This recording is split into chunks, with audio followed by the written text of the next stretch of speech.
आज सबसे पहले बात होगी महाराष्ट्र की। महाराष्ट्र में निकाय चुनाव है, ठाकरे ब्रदर्स की साख दांव पर है। 48 घंटे के बाद सभी 29 नगर निगम के लिए वोट डाले जाएंगे, जिसमें बीएमसी भी शामिल है, जहां पैचअप के बाद पहली बार उद्धव और राज ठाकरे मिलकर चुनाव लड़ रहे हैं। आज शाम से महाराष्ट्र का चुनावी शोर थम जाएगा। 5 बजे के बाद प्रचार बंद हो जाएगा। 14 तारीख को वोट डाले जाएंगे और 16 को नतीजे आएंगे। सबकी नजर बीएमसी की 227 सीटों पर है, क्योंकि यहां ठाकरे परिवार की साख दांव पर लगी हुई है। भले ही चुनाव लोकल लेवल का है, लेकिन ठाकरे ब्रदर्स की सियासी करियर का सबसे मुश्किल चुनाव माना जा रहा है। ठाकरे ब्रांच ऑफ पॉलिटिक्स का दायरा घटते घटते मुंबई तक सिमट गया है और बीएमसी इलेक्शन से ये पता चल जाएगा कि मातोश्री से चलने वाली पॉलिटिक्स अभी भी पहले की तरह ही चलेगी या फिर इस पर ताला लग जाएगा। तो कुल 29 नगर निगम हैं, 227 सीट हैं। बीएमसी सबसे ज्यादा इंपॉर्टेंट है। 15 तारीख को वोटिंग है, तो 16 तारीख अगले ही दिन नतीजे आने जा रहे हैं। 2 मेहमान वरिष्ठ पत्रकार हमारे साथ स्टूडियो में मौजूद हैं। अवधेश कुमार जी, स्वागत है आपका। अजीत द्विवेदी जी, आपका भी बहुत स्वागत। ठाकरे का क्या होने वाला है, हम करेंगे इस पर चर्चा, लेकिन जरा वहां पे जो बयानबाजियां हो रही हैं, जो वहां पर रैलियां हो रही हैं, जिस तरीके से छीटाकशी हो रही है, वो भी जरा आप जान ले। पिछले 25 साल में बीजेपी पूरे महाराष्ट्र में फैल गई, लेकिन बीएमसी के किले में ठाकरे खानदान के वर्चस्व को बीजेपी अभी तक तोड़ नहीं पाई है। ठाकरे ब्रदर्स को भी पता है कि इस बार करो या मरो का मामला है। ऐसे में इस चुनाव में जो भाई पूरा जोर लगा रहे हैं, राज ठाकरे और उद्धव ठाकरे, इस चुनाव को मराठी वर्सेस गैर मराठी बना रहे हैं। आप सुने बयान, फिर करेंगे चर्चा। पण हिंदी सक्तीचा जो विषय होता तो फक्त तुम्हाला चाचपडून बघण्याचा होता। तुम्ही जागे हिंदी भाषा की सख्ती का जो मुद्दा था वो केवल आपको चेक करने के लिए था। आप जाग रहे हैं या नहीं, मराठी लोग मुंबई और महाराष्ट्र में जीवित हैं या नहीं, ये सिर्फ आपको चेक करने के लिए था।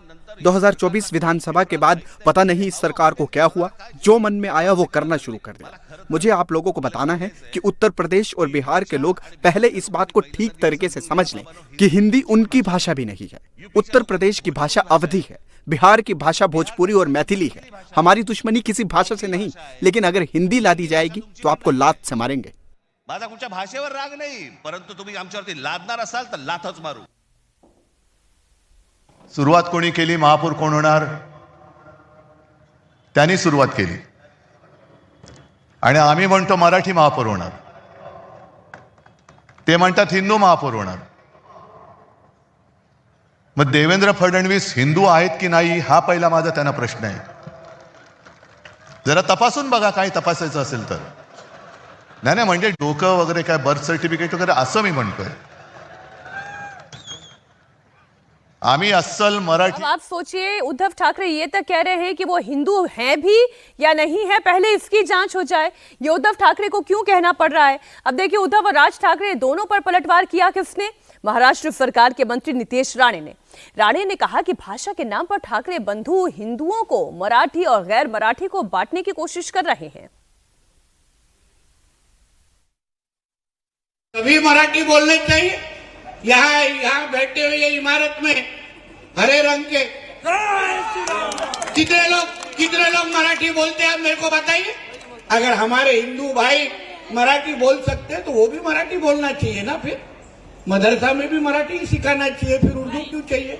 ये मराठी के नाम पे आप हिंदू भाइयों को, हिंदू समाज को उनको बांटना है। हिंदुओं के बीच में फूट डाल के इनका जो अब्बा पाकिस्तान में बैठा है ना, उसको इन लोग को खुश करना है। तो अब देखिए, मुंबई का किंग कौन होगा, सारा सवाल इसी पर अटका हुआ है। तो अजीत जी, ये बताएं कि ठाकरे ब्रदर्स का क्या होगा? देखिए, अभी तक सचमुच ठाकरे ब्रदर्स का जो मुंबई का किला है वो बचा हुआ है।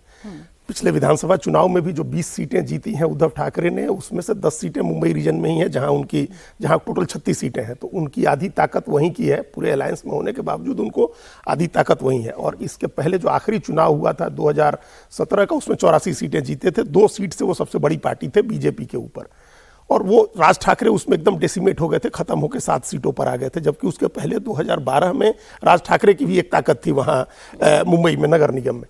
अब ये दोनों मिल करके चुनाव लड़ रहे हैं, तो उसका मकसद यही है कि जो ये सबसे पहले ये प्रमाणित करना है कि असली शिवसेना कौन है।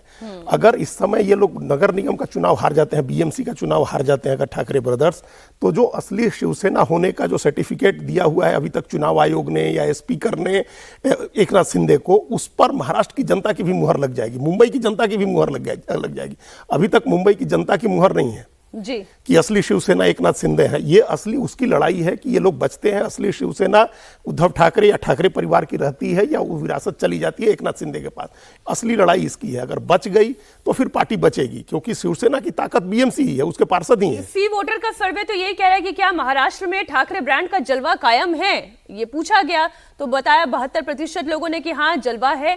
एक साथ आने से क्या कामयाब होंगे, 61% लोग ये कहते हैं कि हाँ इससे बेहतर होगा। तो ये सी वोटर का सर्वे भी हम आपके सामने रख रहे हैं। अब ये जो उत्तराधिकारी की लड़ाई है, उस उत्तराधिकारी की लड़ाई में उद्धव ठाकरे के साथ अभी भी सी वोटर का सर्वे कहता है 41% लोग हैं। देखिए, जो अजीत जी ने बताया कि 84 पार्षद उनके थे, उनमें से कितने इस समय उनके साथ हैं? बड़ी संख्या में लोग एकनाथ शिंदे की पार्टी में उसमें से जा चुके हैं। और तो ये इस समय क्या है कि अस्तित्व की लड़ाई हो गई हुई है। विधानसभा में भी मुंबई में वो 10 सीटें आई थी, लेकिन मुंबई की ताकत उनकी घट गई।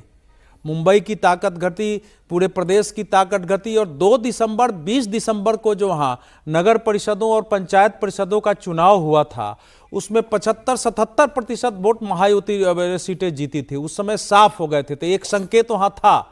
उसके बाद भी इन लोग लगा है कि भैया अगर हम इकट्ठे होकर नहीं लड़े तो हम खत्म हो जाएंगे। लेकिन जो इशू उठा रहे हैं वो इशू 60 के दशक का इशू है कि मुंबई जो है गुजरातियों के हाथ में चला जाएगा। 1960 के आसपास जो बाला साहेब ठाकरे ने अपनी लड़ाई शुरू की थी, पुंगी बचाओ, उसमें यही था गुजराती, उस समय मोरारजी देसाई के नाम से था कि भैया ये तो मुंबई को गुजरात में ले जाएंगे, और एक लड़ाई हुई थी और वहां से बाला साहेब ठाकरे। तो आज वो दूसरा वो मराठी मानुस की बात कर रहे हैं। तो एकनाथ शिंदे मराठी मानुस नहीं है क्या? उनके साथ जीते हुए लोग मराठी मानुस नहीं है क्या? अजीत पवार मराठी मानुस नहीं है क्या? और मराठियों का करीब 4-5% वोट भी घटा। इतना ही है कि मुंबई में अभी मराठा जो नगर निगम के चुनाव में जिस ढंग से कमिटेड होकर निकलते हैं, उतनी संख्या में दूसरी भाषी के लोग नहीं निकलते हैं। लेकिन अभी विधानसभा चुनाव के परिणाम ये बता रहे हैं कि इस समय जो 227 सीटें वहां है, ये तो कह रहे हैं वो हारेंगे या जीतेंगे, लेकिन मुझे ये लग रहा है कि इस चुनाव में दोनों भाई ठाकरे के लिए ये मुझे लगता है कि इसके बाद मुंबई में उनके लिए समस्या, कठिन स्थिति पैदा होने जा रही है। ऐसा अवधेश बता रहे